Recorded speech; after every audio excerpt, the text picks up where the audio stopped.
kabar? Hari ini Syah dan Papa akan memimpin pujian dalam ibadah online anak kelas 3 dan 4 SD.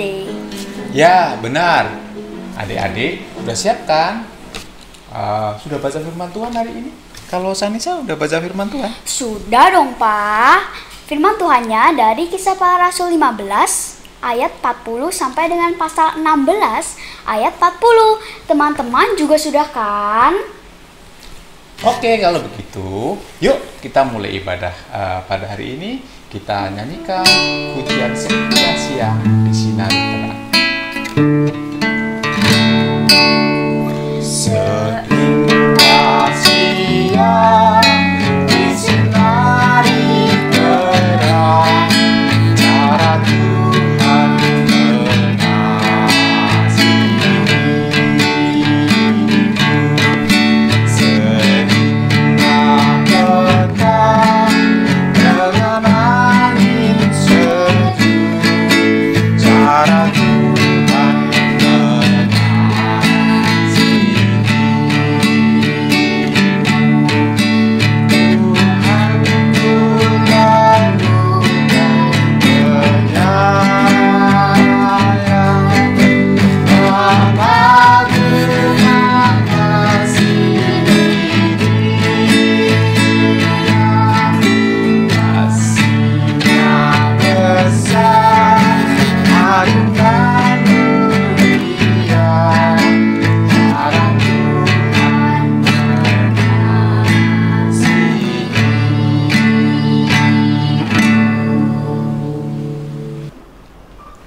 Teman-teman, mari kita berdoa. Tuhan Yesus, hari ini kami ingin memulai ibadah kami. Berkati kami dari awal hingga akhir. Dalam nama Tuhan Yesus kami berdoa dan mengucap syukur. Amin. Papa. Nanti kalau Syah udah gede, Syah pengen kesini atau kesini ya? Mau jalan-jalan maksudnya? Bukan, Pak. Syah ini mau memberitakan firman Tuhan. Oh gitu. Adik-adik, kalau gitu, yuk kita angkat pujian aja bersama-sama. Adik-adik udah siap?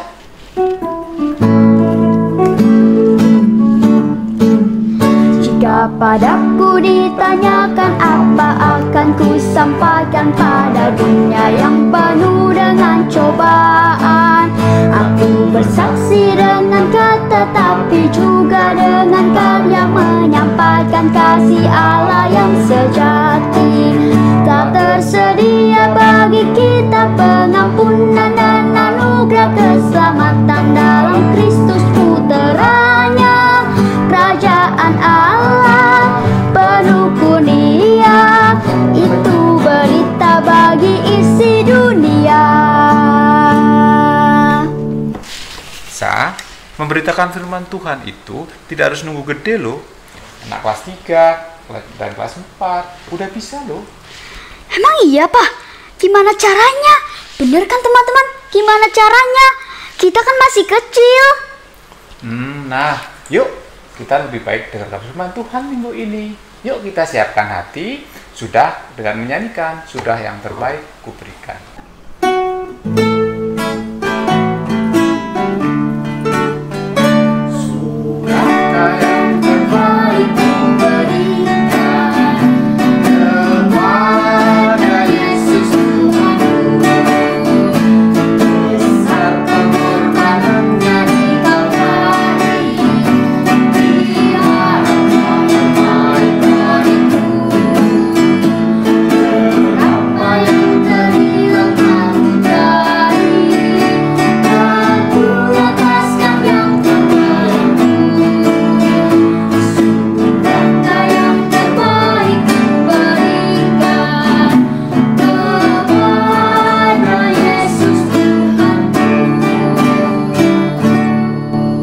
Adik-adik, ketemu lagi dengan Kak Ika di hari Minggu ini. Semoga adik-adik tidak bosan ya. Kalau kakak sih enggak. Yuk kita berdoa dulu sebelum kita mendengarkan firman Tuhan. Tuhan Yesus, ini kami, anak-anakmu, siap mendengarkan firman Tuhan. Biar Roh Kudus terus boleh bekerja di hati kami, sehingga firman Tuhan yang kami dengar boleh menjadi rema untuk kami. Di dalam nama anakmu, Yesus Kristus, kami menyerahkan pemberitaan firman Tuhan ini. Amin. Adik-adik, ingat nggak? Bukan ingat nggak. Adik-adik sudah membaca belum bacaan firman Tuhan kita hari ini? Ya, terambil dari Kisah Para Rasul 15 ayat 40 dan sampai Kisah Para Rasul 16 ayat 40. Ya. Tema kita hari ini, cerita kita hari ini bertema Paulus mengikuti pimpinan Allah. Masih berkisah tentang pemberitaan firman Tuhan yang disampaikan oleh Bapak Paulus. Nah, kali ini adik-adik, Bapak Paulus akan memberitakan firman Tuhan ditemani oleh 3 orang. Berapa orang adik-adik? 3. Ya, siapa aja? Pertama adalah Bapak Silas. Bapak Silas ini adalah pemimpin jemaat di Yerusalem. Ya, lalu Bapak Paulus ditemani juga oleh Timotius. Timotius ini adalah anak didiknya Bapak Paulus. Ya, dan yang ketiga, Bapak Paulus ditemani oleh Bapak Lukas. Bapak Lukas ini adalah seorang dokter. Bapak Lukas ini juga yang menuliskan Injil Lukas di dalam kitab Injil kita. Nah, adik-adik, mereka berempat ini dengan pimpinan Roh Kudus, mereka pergi ke kota Makedonia. Adik-adik ya. Sesampainya mereka di daerah Makedonia, yaitu di kota Filipi. Adik-adik ya. Mereka sampai di situ, lalu pada hari Sabat, Bapak Paulus berjalan menyusuri pinggir sungai, adik-adik ya. Dan mereka akhirnya menemukan tempat sembayangan orang Yahudi. Nah, pada saat itu di situ banyak perempuan-perempuan adik-adik ya di tempat sembayangan tersebut, sedang lagi banyak para perempuan-perempuan. Bapak Paulus di sana memberitakan firman Tuhan. Dan di antara perempuan-perempuan tersebut ada seorang perempuan bernama Ibu Lydia. Ibu Lydia ini memiliki pekerjaan sebagai penjual kain ungu, adik-adik. Pada saat Ibu Lydia mendengar pemberitaan firman Tuhan yang disampaikan oleh Bapak Paulus, Ibu Lydia membuka hatinya dan menjadi percaya, adik-adik ya. Lalu Ibu Lydia memberikan dirinya untuk dibaptis. Ia dan seisi keluarganya. Akhirnya Ibu Lydia karena dengan sukacitanya ya, dia mengundang Bapak Paulus dan teman-temannya untuk menginap di rumahnya. Akhirnya Bapak Paulus dan temannya menginap di rumah Ibu Lydia. Kemudian pada hari Sabat waktu berikutnya Bapak Paulus kembali dia berjalan kembali ke tempat sembayangan orang Yahudi untuk apa? Memberitakan firman Tuhan. Nah, pada saat Bapak Paulus memberitakan firman Tuhan, ternyata di situ ada seorang perempuan juga adik-adik, seorang perempuan yang memiliki roh tenung. Nah, roh tenung itu adalah roh jahat adik-adik ya, dan roh tenung itu dipakai oleh perempuan ini untuk memperoleh banyak uang, untuk memperoleh banyak penghasilan, adik-adik ya. Nah, oleh kuasa yang Bapak Paulus miliki dari Tuhan Yesus, ya adik-adik dari sorgawi, Bapak Paulus akhirnya mengusir roh tenung tersebut dari dalam diri perempuan itu. Nah, apa yang terjadi adik-adik? Ternyata hal tersebut membuat tuan-tuan dari perempuan tersebut menjadi murka, menjadi kesel adik-adik ya. Karena apa? Karena tadi Kak Ika bilang apa? Roh tenung tersebut dipakai untuk menghasilkan uang. Jadi kalau roh tenung tersebut diusir, dikeluarkan, mereka untuk mendapatkan pendapatan yang besar sudah tidak ada lagi. Jadi adik-adik ya, itu yang membuat mereka akhirnya geram, mereka akhirnya marah, mereka akhirnya membawa Bapak Paulus dan teman-temannya ya ke tengah pasar, mereka diseret, mereka dihadapkan ke pembesar-pembesar kota. Nah, tuan-tuannya ini juga menyampaikan tuduhan-tuduhan yang tidak benar terhadap Bapak Paulus, adik-adik ya. Dan tuduhan-tuduhan tersebut itu mengakibatkan orang-orang yang mendengarnya menjadi ikut-ikutan marah, adik-adik, ikutan-ikutan kesel, adik-adik ya.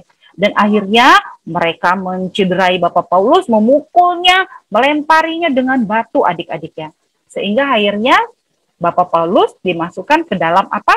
Penjara. Nah, dalam keadaan badan yang penuh luka, badan yang penuh cedera, adik-adik, Bapak Paulus dimasukkan ke dalam penjara.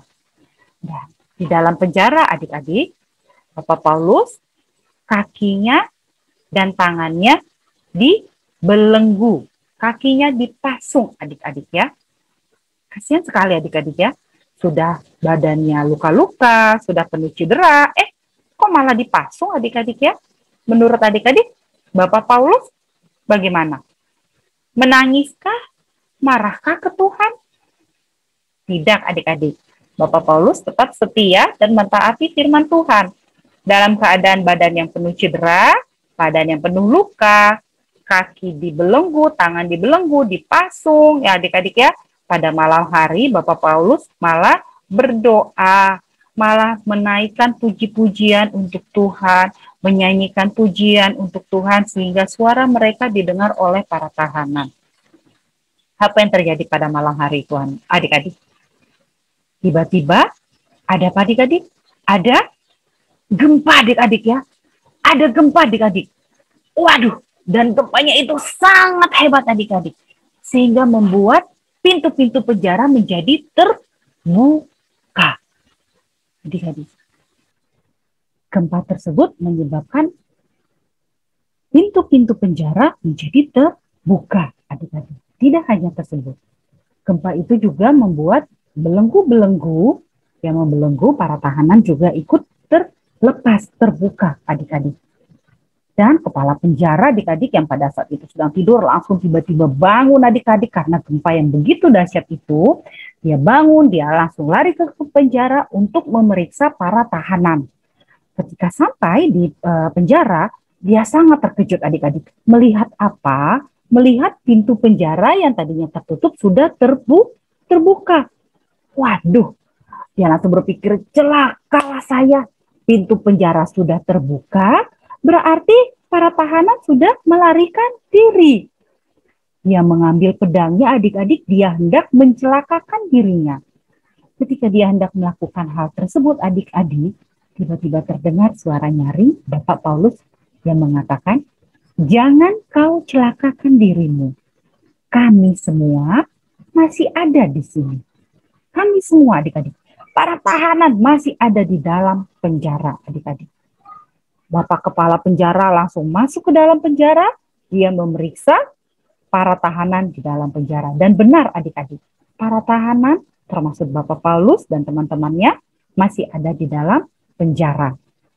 Lalu Bapak kepala penjara bertanya kepada Bapak Paulus, Tuan, apa yang harus saya lakukan agar saya selamat? Apa jawaban dari Bapak Paulus? Bapak Paulus berkata, untuk 3,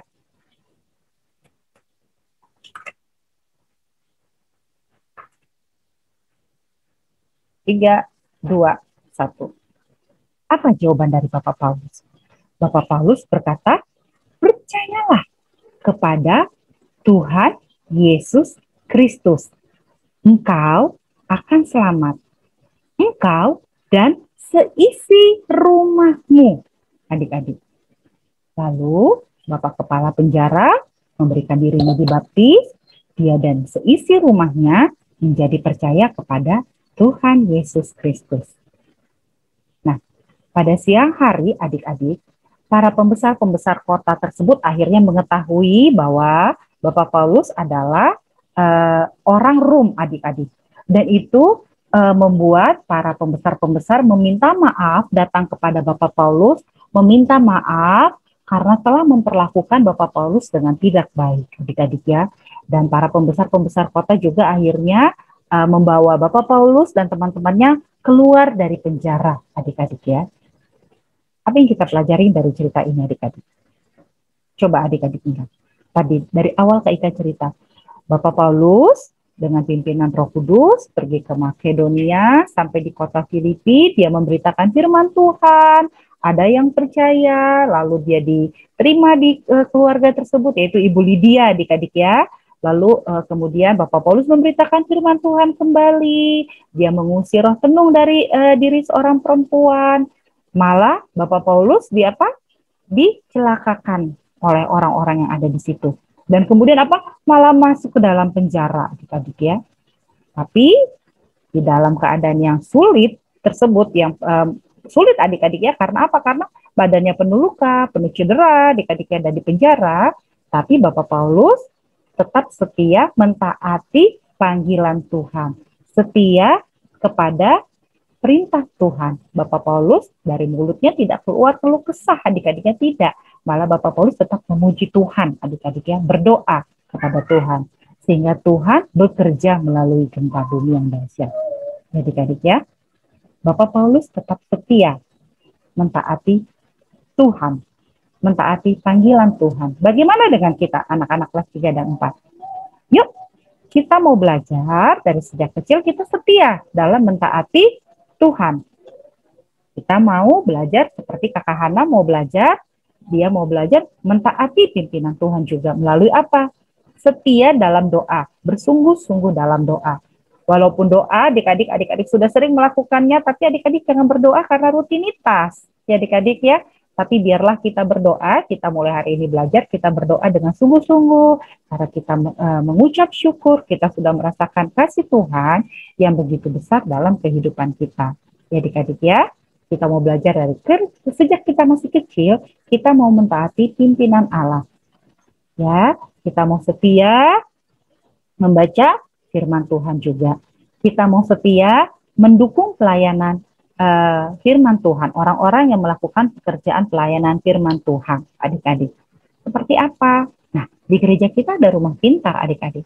Adik-adik bisa belajar memulai pelayanan di situ juga. Atau mendoakan mereka, mendoakan kakak-kakak yang mengajar di rumah pintar tersebut, adik-adik. Ya kan? Atau adik-adik juga bisa belajar mendoakan para penatua-penatua di gereja kita, ya adik-adik ya, kakak-kakak sekolah minggu, adik-adik ya, mendoakan teman-teman adik-adik, dan adik-adik tentunya bisa apa? Mengambil pelayanan di ibadah online seperti Kakak Hana dan mamanya, dan teman-teman yang sudah sebelum-sebelumnya. Yuk adik-adik, adik-adik juga bisa mengambil pelayanan memimpin doa di ibadah pelayanan sekolah minggu kita. Ayo adik-adik, sejak kecil kita mau setia, kita mau sungguh-sungguh di dalam mentaati pimpinan Allah. Selamat hari Minggu adik-adik, Tuhan Yesus memberkati. Telah lama ku cari-cari langkah hidup yang lebih pasti, hidup penuh kemenangan setiap hari. Suatu saat Yesus panggilku menjadi pekerja, melayani, jadi saksi bagi Dia, bukan sembarang pekerja. Yuk adik-adik, sekarang kita kumpulkan persembahan adik-adik untuk ibadah minggu ini. Persembahan bisa dimasukkan ke dalam kotak persembahan untuk ibadah online di rumah. Nah, nanti minta tolong mama atau papa untuk mentransfer ke rekening ini ya. Kita kumpulkan persembahan dengan sukacita memuji Tuhan, hidup kita yang benar.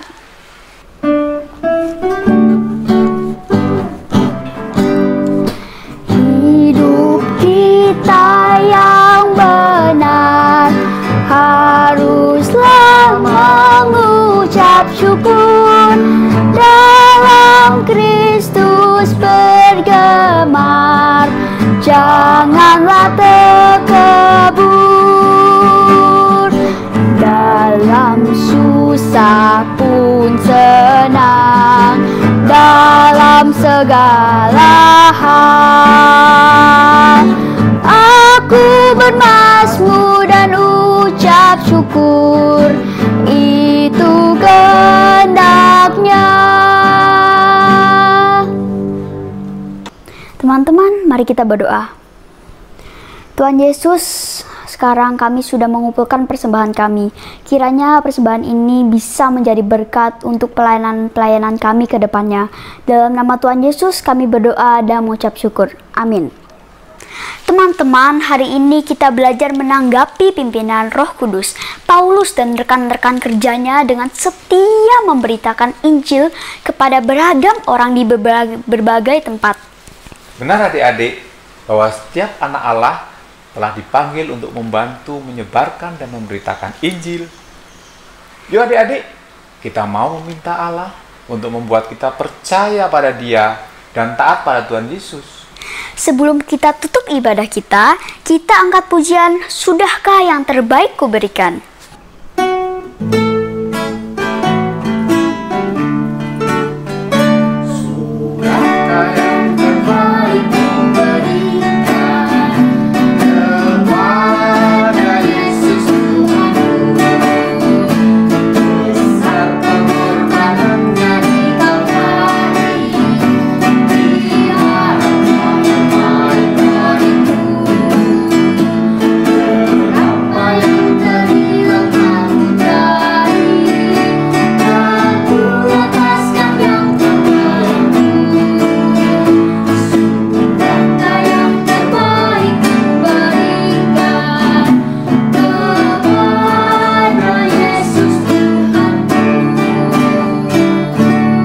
Adik-adik, mari kita bersatu di dalam doa. Tuhan Yesus, terima kasih untuk firman Tuhan yang boleh kami dengar pada hari ini. Tuhan Yesus, ajar kami untuk kami sejak kecil boleh setia di dalam mentaati firman Tuhan. Di dalam kami mentaati pimpinan-Mu Tuhan di dalam kehidupan kami. Ajar kami Tuhan untuk kami boleh setia di dalam kami membaca firman-Mu, di dalam kami berdoa Bapa. Ajar kami untuk kami setia di dalam kami mendukung pelayanan firman-Mu Tuhan, melalui doa kami, melalui talenta yang Tuhan berikan dan percayakan kepada kami. Terima kasih Tuhan Yesus, kami mau menyerahkan Bapa kehidupan kami di dalam 1 minggu ke depan. Biarlah penyertaan Tuhan boleh terus ada di dalam kehidupan kami. Terima kasih Tuhan Yesus, kami serahkan kehidupan kami hanya di dalam tangan pengasihan Tuhan Yesus Kristus yang sudah mati di kayu salib, mengampuni segala dosa-dosa kami, menghapus segala sakit penyakit kami, dan yang sudah mengajarkan kami berdoa. Bapa kami yang berada di dalam sorga, dikuduskanlah namamu, datanglah kerajaan-Mu, jadilah kehendak-Mu di bumi seperti di sorga. Berikanlah kami pada hari ini makanan kami yang secukupnya, dan ampunilah kami akan kesalahan kami, seperti kami sudah mengampuni orang yang bersalah kepada kami. Dan janganlah membawa kami ke dalam pencobaan, tetapi lepaskanlah kami daripada yang jahat, karena Engkau yang punya kerajaan dan kuasa dan kemuliaan sampai selama-lamanya. Amin.